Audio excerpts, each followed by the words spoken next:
Bonjour tout le monde, aujourd'hui j'ai fait cette vidéo pour Baptiste qui m'a demandé comment faire pour structurer 10 minutes d'entraînement d'une séance de HIIT, donc une séance de haute intensité. Je vais vous expliquer quels exercices choisir pour que votre séance soit productive et que vous puissiez en tirer un maximum de résultats en 10 minutes seulement. Donc je montre les exercices et je vous dis à tout à l'heure à l'entraînement. Ok Baptiste, alors avant de commencer, on part sur le principe qu'on va faire 10 minutes d'intensité. Donc avant de débuter cette phase d'intensité, il va falloir que tu t'échauffes. Donc pour ton échauffement, il faut que tu prévois au moins 20 bonnes minutes d'échauffement. Pourquoi? Parce que tout à l'heure, en fait, dans ces 10 minutes, tu vas monter ton corps à une telle intensité qu'il faut que tu puisses préparer ton corps et tes articulations à subir ce stress. Je m'explique. Pendant 20 minutes, du coup, tu vas devoir travailler la mobilité articulaire de tous les exercices et de tous les mouvements que tu vas faire dans ta phase d'intensité. D'accord? S'il y a des squats, il faut que tu prépares tes hanches, tes genoux, tes chevilles. S'il y a des mouvements de pompe ou de traction, il faut que tu prépares tes épaules à faire le mouvement. Ensuite, il faut que tu consacres les 10 autres minutes à faire monter l'intensité, donc ta fréquence cardiaque et la température de tes muscles. Donc ça peut être très simple, faire quelques pompes, quelques squats, quelques sauts. Par exemple, combiner ça avec de la course, c'est largement suffisant pour faire monter ton métabolisme. Ça marche. Maintenant, je t'explique comment faire pour structurer ta phase d'intensité. Très simple, il faut que tu t'inspires de 3 modalités. La première modalité, ça va être tout ce qui est cardio. Un exercice que tu peux réaliser facilement sur plusieurs répétitions où tu n'arrives pas en échec musculaire.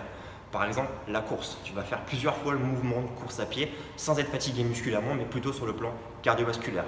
Ça peut être pareil pour le rameur, pareil pour la corde à sauter ou pour le box jumps. Okay, tu choisis un exercice cardio.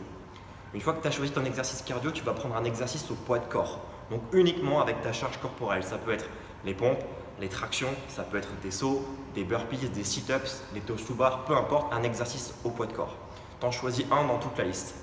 Ensuite, tu vas choisir un exercice avec une charge que tu vas rajouter. Ça peut être un squat avec un dumbbell entre les mains ou un kettlebell, une barre sur le dos. Ça peut être un exercice de développé couché, peu importe. Un exercice avec une charge.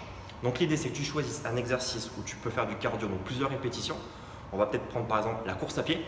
Ensuite, tu vas choisir l'exercice au poids de corps. Là, je t'invite à prendre du coup 2 exercices. On va prendre les pompes et les tractions. Et le dernier exercice, c'est avec charge. Donc là, moi, je t'encourage à prendre directement le squat avec une barre sur la nuque. Dans ces cas-là, tu as ta séance de HIIT qui est complète. Tu vas devoir réaliser 200 mètres de course, 10 tractions, 10 pompes.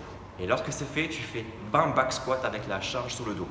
En fonction de ton poids de corps, tu peux travailler facilement avec une charge qui correspond à 50% de ton poids de corps. Autrement dit, si tu pèses 100 kg, tu peux mettre une barre à 50 kg sur le dos. Donc je répète, tu vas faire 200 mètres de course, 10 pompes, 10 tractions et 20 back squats. Et tu fais ça pendant 10 minutes non-stop sans t'arrêter et ça sera ta séance de HIIT. J'aimerais que tu me postes en commentaire du coup tes performances ou tes résultats. Et ce qui m'intéresse surtout, c'est les sensations que tu as pu ressentir durant cette séance.